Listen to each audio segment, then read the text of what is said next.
Hi, I'm Donna Jordan from Jordan Fabrics. Today I'm going to show you how to make a quilt called Entwined. And this is from the Quilt Factory. Deb Grogan designed it, and it's got all kinds of interesting shapes in it. And I've got everything we need to get started.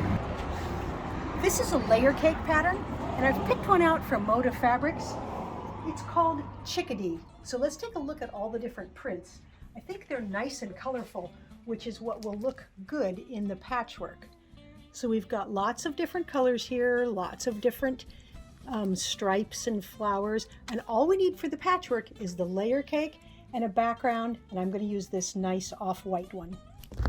Our first move is to cut up the layer cake squares, and it's not my pattern, so I can't give you all the sizes, but Deb Grogan's patterns are always very easy to follow, and they tell you exactly what cuts to make.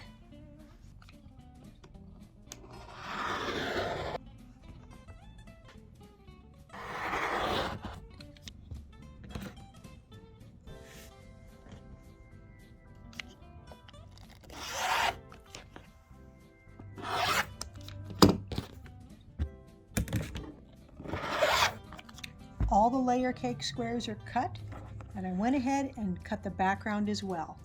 The next step is to make half square triangles with these squares. Now, since there's so many, here's what I do when I have a lot that are going to be done using the same method. I will lay out quite a few squares here on my table because I need to mark across the back of these on the diagonal. So it helps if you put them all over your cutting board.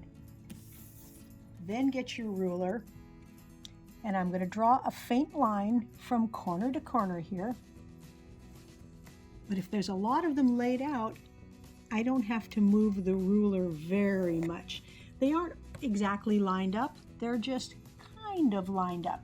So I'm just going to adjust the ruler every time and draw on the back of all of these. I've got all the squares here at the machine. So I'm going to take a printed square and I'm going to put a background square right on top of it. And then the line is pretty faint, but I'm going to stitch a 1/4 inch away from this on both sides. My presser foot is slightly narrower than a 1/4 inch, so I'm going to stitch down here. And then turn it around. And if you're not sure exactly how big your seam allowance is here, you can always check it after you're done. So I have a little tape measure right here, so I'm just going to fold this in half, and I know my thread is light, but I can put my drawn line right there, and I can see that those are a 1/4 inch away. So it's always a good idea to check before you start a huge stack of sewing to make sure you are using an accurate 1/4 inch seam allowance. Once those are all stitched up, we need to cut them in half right across that line we drew earlier. I like to lay a whole bunch out again on the table because it just seems to save a lot of time. So I've got all the lines going up. You got to leave a little space between them, but when you do this, it really saves quite a bit of time. So I only have to make a cut here. Then I just move this a little bit. If that's in the way, give yourself a little more space. Because there's quite a few of them, and we want to do them as quickly as possible. I always seem to be not in a rush, but I want to get to the next quilt project. The next step is to iron all of these open. We want to iron towards the darker side. I know these are both kind of light, but we're going to iron towards the print. So put the solid down on your ironing board and then peel it open. And the reason I'm kind of peeling it is because I want that seam to stay straight. And if you're not careful, you can distort it as you open it. So I usually use a dry iron and then add a little bit of steam. So every time, light fabric down, peel it open, press a little bit with your fingers so that seam stays nice and straight. And the last step is to cut off these little corner pieces. These are called dog ears, and I use scissors and just trim them both off, and that reduces the bulk in our patchwork. Those are all done, and I'm going to pull off what I need for one block. So I need 12 of these, and I'm going to try to pick a variety of colors. They don't have to all be different, but let's try to get 12 different ones. And then we need 2 rectangles, and we'll get 2 different colors there also.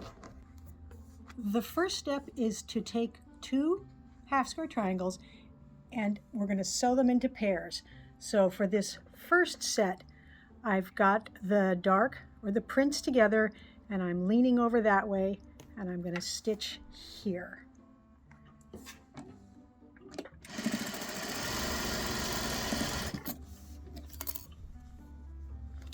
Next we need 2 more, and the darks are going to be touching again, but it's leaning the opposite direction. So we'll sew these together.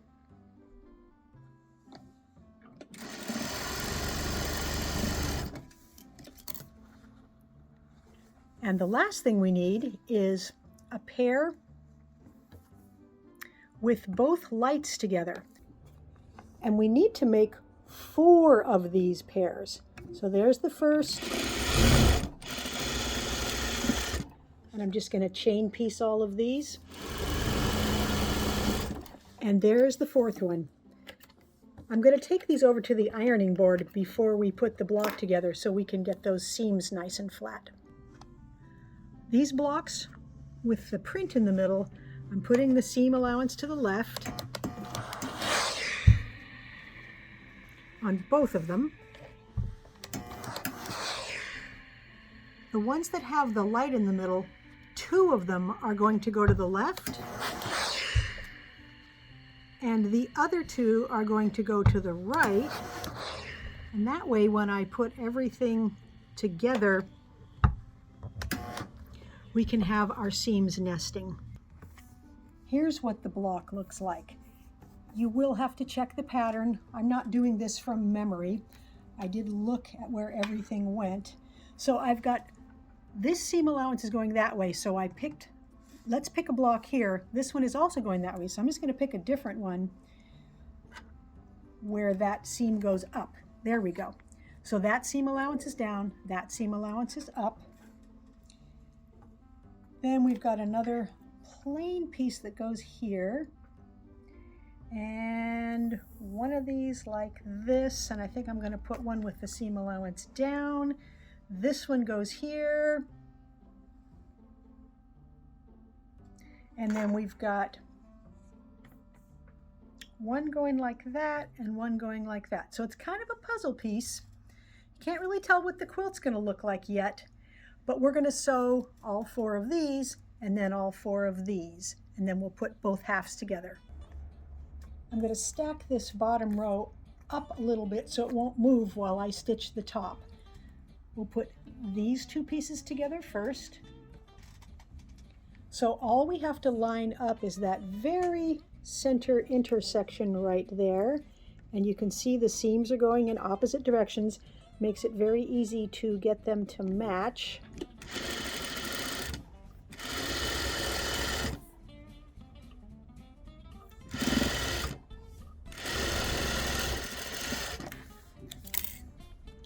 We can finger press this row to the right, and we'll do that with this whole top row. So now this came from here.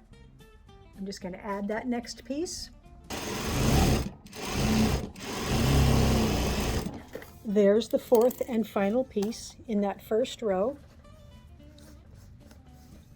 Now I'm going to use the exact same procedure to make the bottom row, but I'm going to press all the seams to the left, which is the opposite direction.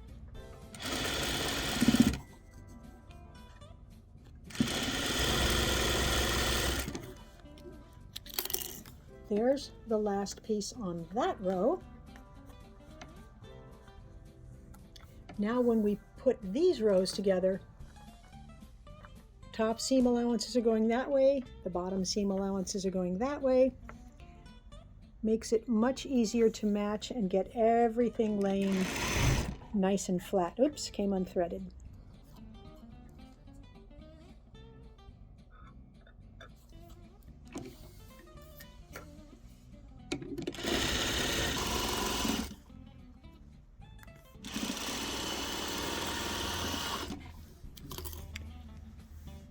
that is the whole first block. I need to make 16 of these, so I'm going to go ahead and get those all stitched up. I've got the blocks all done, and we're ready to lay them out and see if the pattern lives up to its name, Entwined.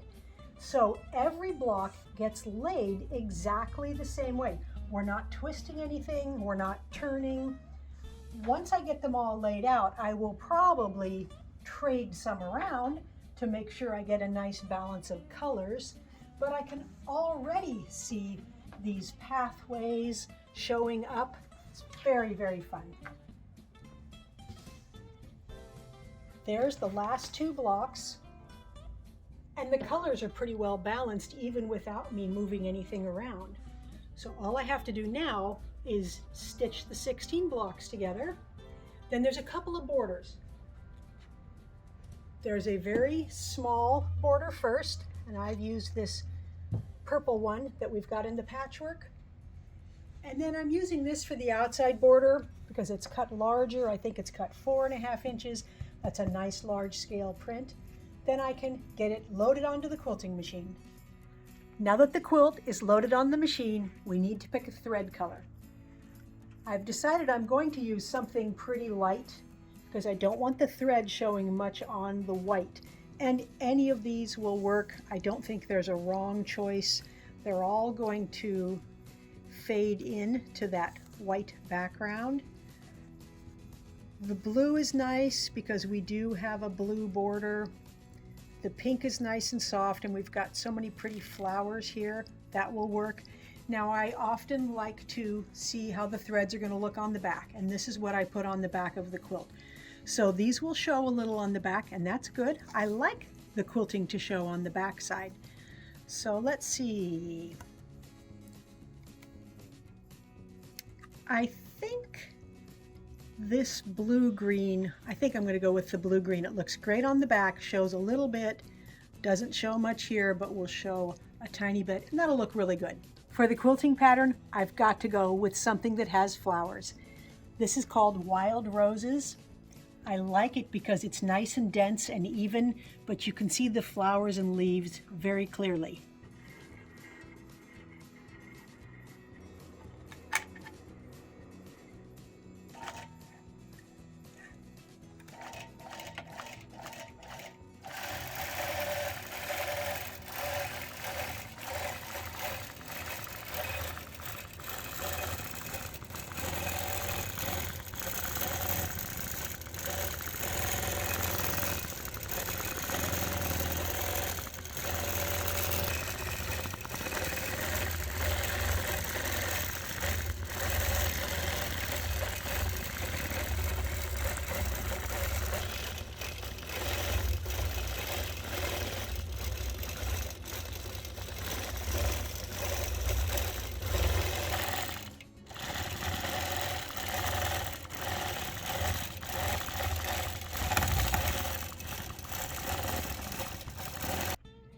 The Entwined quilt is all done, and now you can really see these long pieces of patchwork.